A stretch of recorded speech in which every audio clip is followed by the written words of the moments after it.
Hi everyone, today I'm going to solve this problem and the problem is 2 power x plus 4 power x plus 8 power x is equal to 39. So first of all, I'm going to write the base same. So in order to write that, I will convert 4 power x is equal to 2 power 2x. Similarly, 8 power x will be equal to 2 power 3x.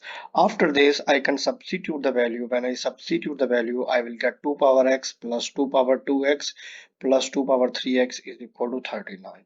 Now, in order to solve this equation, I need to let y is equal to 2 power x. When I substitute this value into the given equation, so I will get y plus y square plus y cube is equal to 39.